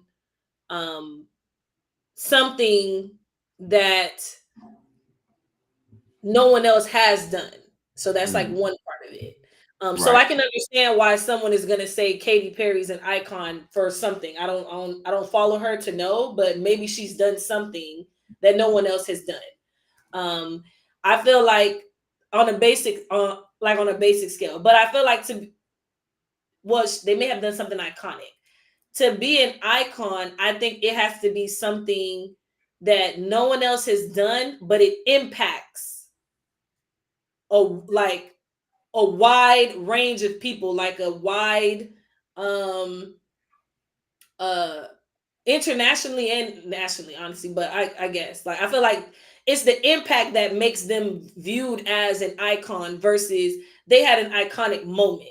Right. Because a moment can be iconic, right? Right. And so you can have an iconic moment without being an icon. Like, the moment could just be that big, right? It could have been that significant. I'm thinking of an iconic moment right now. With Kanye West taking the mic from. I was actually just thinking that. Like, that is an iconic moment. Like, Kanye is not an icon. I don't think he's an icon, right? But to challenge your point about like being able to do something that someone else has done, I think it just depends on what it is too, because when they put out all this information that like Drake has surpassed Michael Jackson and it's like, oh, that's very cool. But here's the thing, right? No one is dressing up like Drake doing Drake dances. There are kids today that have never seen Michael Jackson live. Poor them. Sorry for them. Very, very, very sad. Never seen Michael Jackson live, but they're going to put on the shiny glove. They're going to put on the high waist shoes. They're going to kick. They're going to do the moonwalk, and they're going to imitate Michael Jackson. To me, that's like icon. Like, bro, he hasn't been around for 13 years, 14 years now. And he is still that big to children who have never seen him before, right? That's an icon. And I can't think of anyone who is more imitated or more impersonations and all that kind of stuff. You go to Vegas, I mean, yeah, you might see like 5 Elvises, but you're going to see 12 Michael Jacksons. They might even have a Michael Jackson off, like in the middle of the street. Like, that's how many Michael Jacksons there are. So to me, that's an icon. Yeah, I definitely said that. That's why I think it's more than just the moment. It's the impact that the moment and multiple moments have led up to. And like you said, he's still here, though he's not still here. Right. And not many people have that. I honestly can't think of people that's still here besides like, and also I would say like the way that people kind of keep up your name and your what you've done and who you were. Because I also think about like we're always seeing. I have it on my shirt. Prince on my shirt. I think you're always seeing you're always seeing Tupac's on the shirts. You're seeing the Whitneys on the shirts. They're not putting everyone on the shirt. Right. They're putting certain people that they know like transcends culture, if that makes sense. Yeah. Because you'll see all different types of people wearing Michael Jackson or imitating Michael Jackson. You'll see all types of people wearing a Prince shirt. You get what I'm saying? So yeah, I think it's differentiated between the person and the moment. But as far as the person, it definitely needs to be something that is talked about well past your years, impacts people on a wide spectrum. And yeah, that's a lot of people on shirts. We're not talking about RIP shirts. We're not. But you know what's crazy? I was thinking about that too because I have an Ace Ventura shirt, Pet Detective. But then I was also like Jim Carrey. I will argue Jim Carrey may not be an icon. Someone might argue he's not an icon, but his movies are iconic and he has a lot of iconic moments. So to me, I'm like, yeah, Jim Carrey. When you say his movies, there's only like one that's iconic, maybe 2. So which are what? What's the? We always put The Mask. That was like the most. There's nothing like. There's I don't know a film before that or after like The Mask. You think The Mask is peak Jim Carrey? I mean, what are you gonna say? Liar, bro. Liar. Honestly, Ace Ventura. That's why I said Ace Ventura was gonna be the other one that I said. Liar, bro. Liar is like liar. You know when like an actor makes a family movie and it kind of changes their career. I feel like Liar was Jim Carrey's like family movie. It wasn't The Mask. It wasn't kind of what's the word? It was straight rated PG, like a family film. It was funny. And it was like, yo, I could really take this acting like an improv. I think there were scenes in that movie that just weren't even scripted, and he just absolutely bodied them, right? Everything after Liar, like Eternal Sunshine, like Justin said, Dick and Jane, like those movies are cool, but it was like already Jim Carrey doing bits of Jim Carrey we had seen, and I feel like they were a little bit more chill Jim Carrey. Liar is like, yo, what is this guy on? But it's funny. Okay. We agree to disagree. Do you think this is a loaded question? Very loaded question. Actually, I'm going to open it up. Who do you think is the next icon. Next big icon in today's circuit. Beyonce.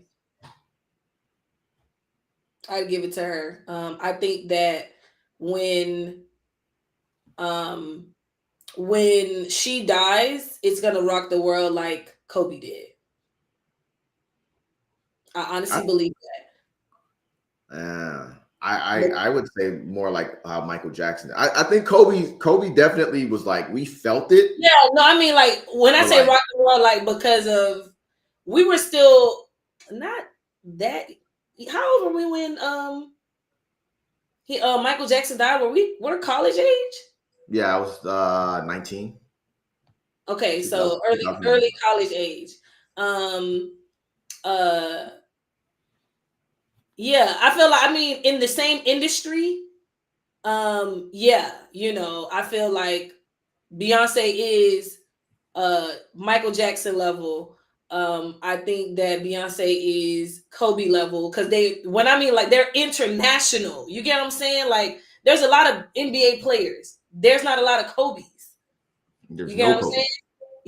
Yeah, you know what I'm saying? So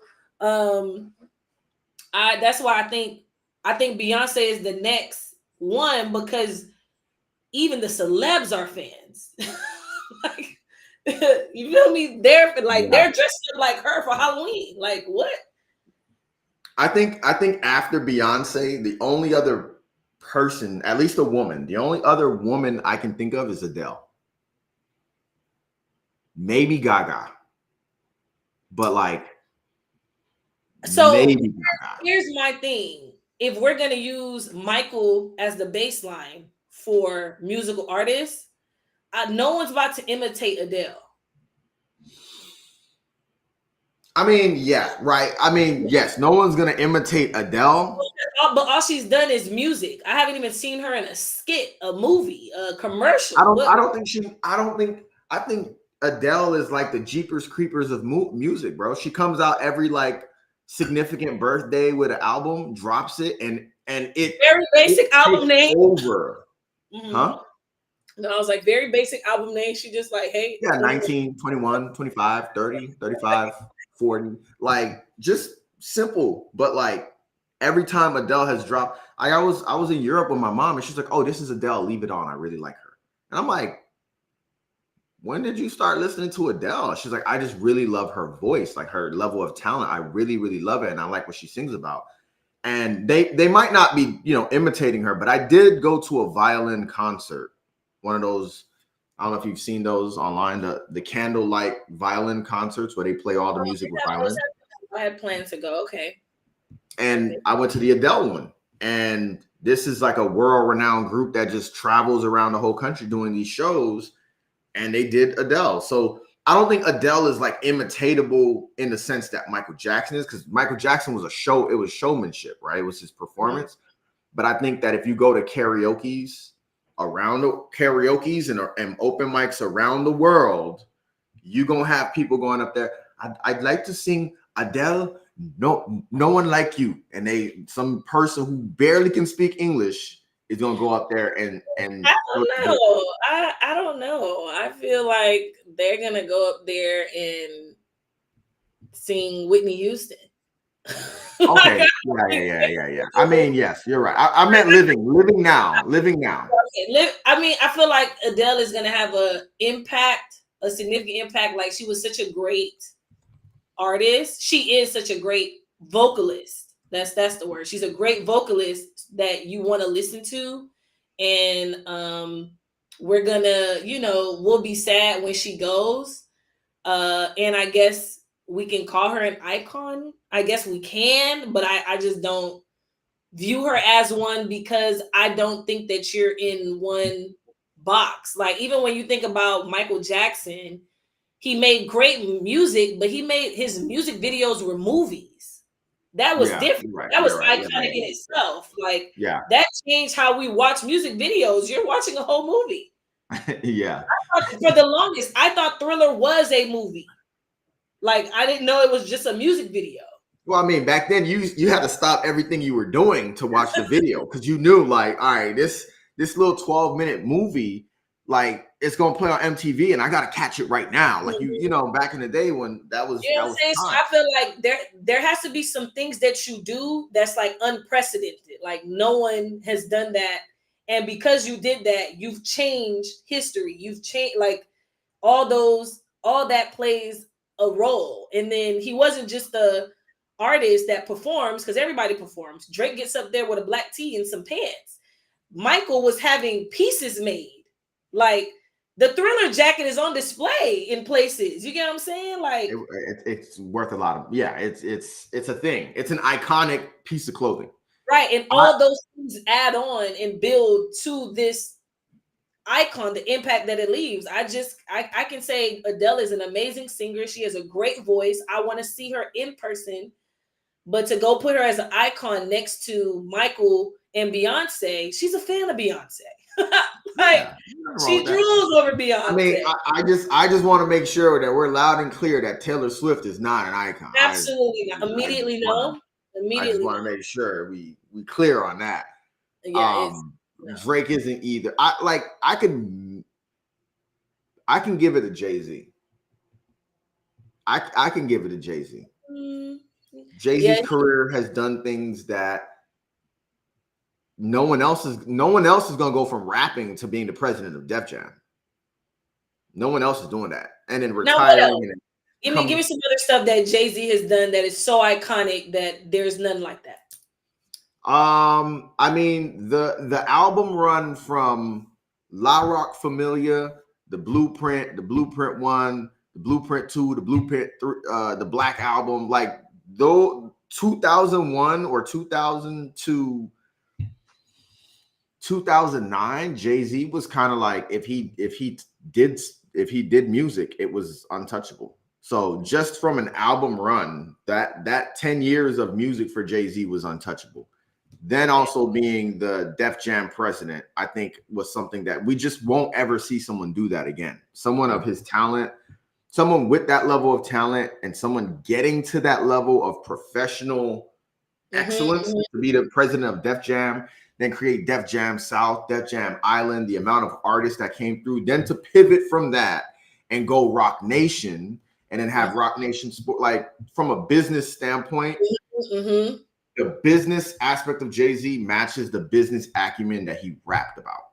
Then you pull Beyonce. Then that's on a personal level. So it's like all of those things to me, in my opinion, is like, it's not iconic in the sense of like, no one's imitating Jay-Z, but like when Jay-Z would come out with the all black on in 2011 and be like this and all that, everybody started wearing all black. When we found out Obama listened to Jay-Z, everybody was like, man, our shit,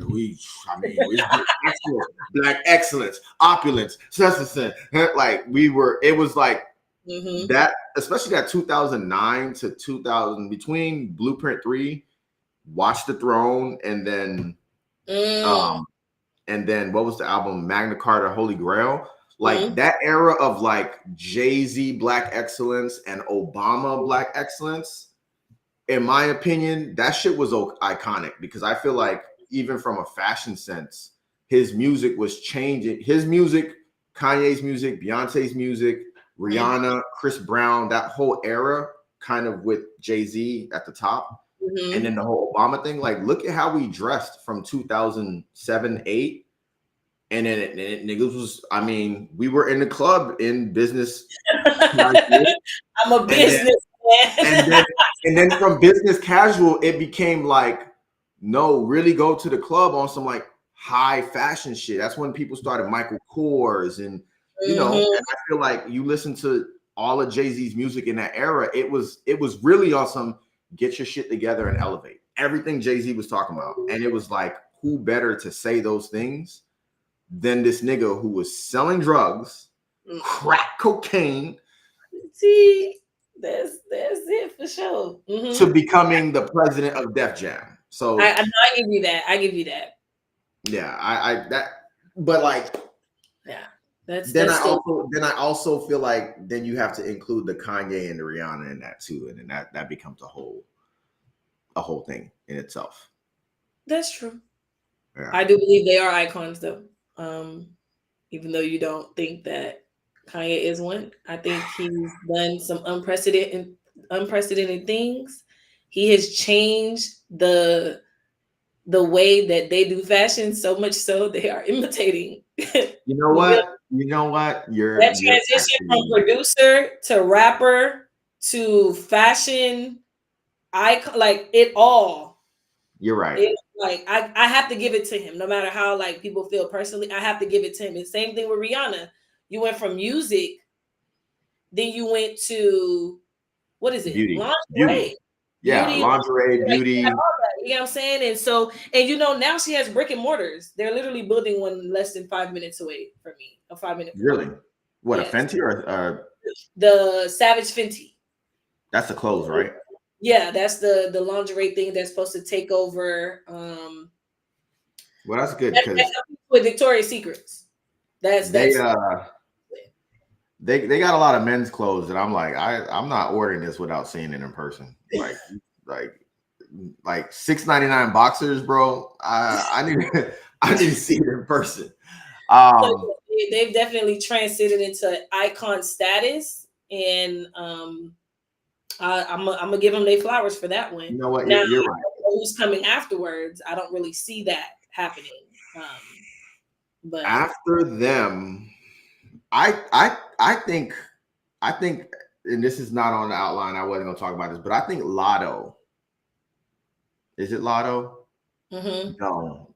Whose song is Brokey? That's Glorilla, right? No, that's Lotto. Okay. I think Lotto. Nah, actually, I take it back. Megan Thee Stallion is next. I was about to say that. I'm giving it to Megan. Megan Thee Stallion is absolutely next. Mm-hmm. And I think that's like no questions asked. Like Mm-hmm. I think she's definitely on her way. She just has so many people like stamping for her. Mm-hmm. And I think it's impossible for her with the music, the beauty, the fashion. Like, I don't think it's gonna really change after that. So I think she's solid. I think she's solid. Yeah. I'm Um, rooting for her. I was gonna say I think someone between Glorilla and Lotto might in the next 10 years. I think Glorilla more than Lotto, but we will see. We'll Um, see. last piece on this that I want to talk about is both of you and I use AI, and there was a report that I just recently came across that kind of caught me by huge surprise, but then it didn't surprise me at all, which is that right. Yo, I'm not gonna lie, real quick. I definitely heard the Brokey song and I was like, hey, this shit kind of slopping though. And then I went on social media and saw everybody was offended by the song and she had to issue an apology. And I was like, okay, whatever. But no, I like it. It's a cool little song. But no, this new report, and I'm gonna put it in the QR code for everybody to see. But this new report talks about the numbers about AI. And one of the interesting things that I saw was that the number one group, if you guys see that QR code up top right here, go ahead and click that or you can scan it and it'll take you to the article. But the number one group that's using AI right now caught me by surprise because it's not even like our age. It's actually boomers. And that makes sense. In what what context? I'm going to tell you why it makes sense. The boomers are not. So let's go back. AI, at the end of the day, on a basic level, it is used to assist you, Right. with whatever it is that you need. Right. Boomers are not that savvy. They're older, so I don't think their brains can even work as fast as ours. I also don't think that they have the time and the capacity to put in the energy to get stuff done. And so it makes sense as to why they would invest in the AI technology to get help. And that's just me looking at it at a basic level. It makes sense. I feel like honestly, maybe the millennials are telling the boomers, hey, use this AI software because you're behind. You're behind. Okay. You still have this flip phone, you still have the BlackBerry, and we actually need you to have this document on your phone and send it. Like, talk to the AI. I really think that's Right. the push for the older folks, but that's just me guesstimating. My parents fall under boomers, and my mom is always, and they consider Siri AI. True. Yeah. You know what I'm saying? Every second it's, hey Siri, she's zoomed into the phone because why not have it this close? And she's asking Siri every single thing. What is the temperature today? Is it going to be a hurricane? Um, where is the nearest? Every second she's asking that. And so I wouldn't be surprised if the older folks are using a lot of text to speech AI also, or speech That's to text, interesting. whatever. I mean, you're definitely right, and I think this report doesn't say what kind of AI. It just says AI, right? So it could really be anything. I think Amazon Alexa is by far the most popular piece of AI with boomers, because I don't know a boomer that doesn't have it, right? Mm-hmm. And just for you guys to see the stat line is that 30.8%. Oof, man, all these pop-ups. 30.8% of people age 61 and older use AI weekly. My first thing was, I was thinking of Facebook. Like, I was thinking of Facebook, and I was thinking of, because now you have the Meta AI that pops up in there. Oh, And I think if you really look at it, if I don't, like, my mom is a boomer too. If my mom doesn't really know how to use like Facebook, and Facebook changes their UI very quickly. So my mom might be typing in what she thinks is the search bar, which is actually the whole meta search. So she types in something, boom, it gives it to her. Or if there's an article and she's just like, oh, I don't want to read this, and she sees the button that says summarize this, she's going to click on that, right? And then I just can't stop thinking about all of these like Facebook groups, pro Trump, pro this, and all that kind of stuff, where all of these random images are being created.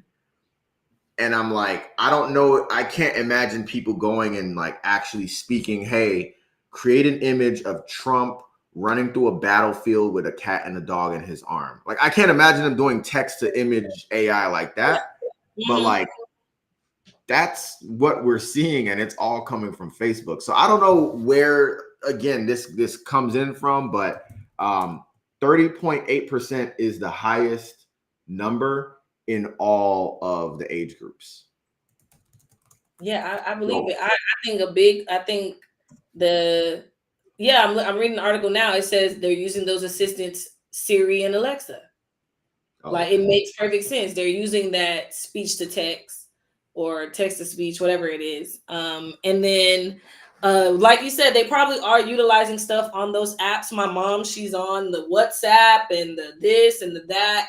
So they're probably engaging and stuff like that. I think I'm also interested to know, is it calculating their engagement with the AI?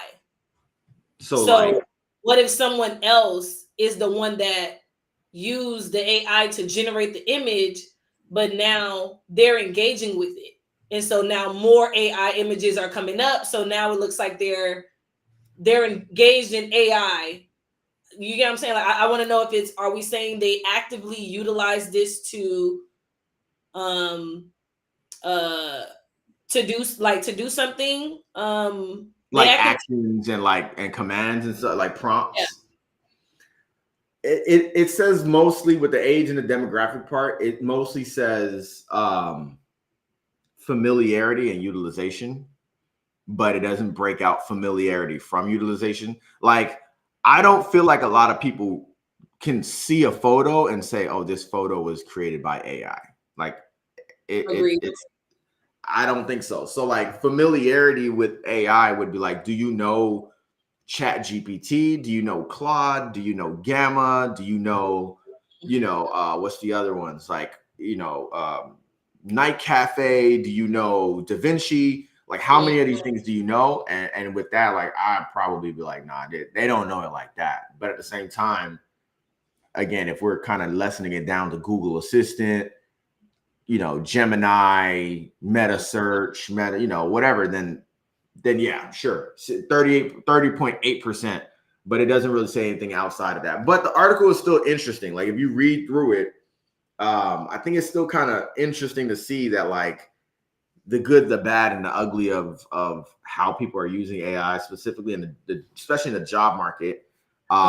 Those numbers are insane. And I actually saw somebody come out on LinkedIn, and it was embarrassing because they were just like, honestly, I hate that you all keep trying to push artificial intelligence on us. And I was like, dude, why fight it, bro? Like, why fight it? Just catch up. Work. Yeah, you just got to figure out how to make it work for whatever you're going on, because it's not going anywhere. It's just going to continue to evolve. Yeah. And even in this, it talks about like the devices, 77% of devices use some form of AI. I will admit, some of it is overkill, right? If I'm going to use Google Assistant on my phone, I don't need Meta Search. I don't need all of the AI that's also included in all of these little apps. Yeah. Like, I don't need all that. Like, I just need one that can control my lights, my home, my this, my that, and all that kind of stuff. So, but yeah, man, y'all get a chance. Definitely check out that article. It's up top here in the QR code. Scan it or click on the link to have an opportunity to read that. I know we are definitely over time because I say all the time that I try to keep these at 90 minutes, but the conversations were flowing. I know 10 o'clock gets kind of late for people. I knocked out a coffee, but yo, I appreciate you, Lola, for joining on, taking the time out of your busy day, your busy schedule of recovering from burnout and trips and content and project management to come check it. Chill and kick it on VividLife TV. I saw that you're also live on your channel as well. I don't know how you did that, but that's cool.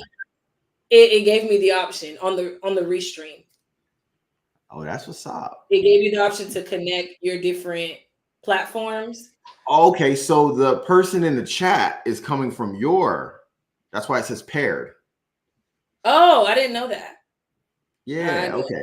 I don't even think I went to my YouTube, but that's okay. Funny. Yeah, there's someone in the chat, and I'm like, I don't know who this person is. But they have that is that's so interesting. But yeah, I didn't really I just tested it out. I just tested it out. I'm like, it says connect, let me connect. And okay. Well, hey, we learned something new. I actually am ramping up my investment in this tool. I'm not gonna lie. I attended a webinar with them this past week, and the stuff that they were talking about doing, I'm kind of all bought in because I love this multi-channel thing and being able to go live on multiple platforms all at once. I wish TikTok was a little bit more operational on this one, but I just don't know TikTok enough. So I need to talk to more people about it and see how that's going. But yeah, man, I appreciate you for jumping on. Y'all know the groove. After this live stream, the video will be available on the channel. And then, of course, you'll have an opportunity to check out all of the clips and segments and talking points from today. But outside of that, yo, yeah, I know the groove. Join the Discord. Be part of the conversation, and I'm going to keep on coercing Lola to do project management for some of these videos or find us volunteers for it, because I would like a very fruitful October when it comes to video and content. And her and I have been bouncing ideas off of each other in terms of 2025 and next steps and big actions. So for those that have been praying for a team up again of Lola and Alex, I think you might be seeing it happen in real time. So I appreciate you. Thank you for having me. I'm happy that we finally got to link up, because I definitely be tuned in like, hello, can I come? And y'all don't be in the chat, bro. You see how Justin is in the chat? You see how Justin is being demure in the chat? Very demure, very professional, very engaged. very engaged. Y'all be watching, and I'm like, bro, say something. Look, now Bright Light want to come in here for real. Like, I would be better. I don't know who's tuned in, bro. Like, I gotta say something. Speak up. But yeah, I appreciate you. And we'll keep your contact for sure, and let the people know where to check out the content. Of course. So you guys can find me on Twitter, on TikTok, on Instagram, on YouTube. It's all Lola the Manager. Feel free to ask any questions you have. Like I stated earlier, you can do the consults, the one-on-ones, the VIP days, all that. Definitely working on the actual like group coaching and stuff. As y'all can see, Alex got work for us. So which means I got volunteer opportunities for y'all to kind of assist with. So yep, check me out, Lola the Manager. And yeah, again, thank you. I'm happy we did this. This is my first stream as a guest, and I like it. Invite me to y'all stream, whoever watching, because I want to do some more. I mean, it's not gonna be as because we got the vibes. You can't like the process was there, the chemistry, it works very well. But yeah, man, y'all check it out. And of course, y'all stay subscribed to myself. I am Alex Auguste. I'm back on Instagram. So for those of y'all that missed me, I'm not fully back yet. I'm getting everything back ramped up and getting ready to kick some things off, including a new vlog series for YouTube. So if y'all want to see a lot more Alex, it'll definitely be on YouTube as well as TikTok. So that's all I have. Y'all know the groove. My next guest is definitely working on being this gentleman in the comments, Just Cuz 305, along with Apollo 813. I don't know why everyone's got their area codes at the back end of their names. Apollo Jones 813, but we'll work on that. And I think I should also let y'all know too that the calendar currently has us for a stream next week, but due to some conflicts and some challenges with the scheduling, I will not be streaming next week, at least not a formal VividLife TV. So yeah, y'all be sure to tune in, subscribe, and I'll be posting out a new schedule for y'all to check out. But let's go ahead and wrap it up, and I look forward to seeing y'all on the next stream, y'all. We out.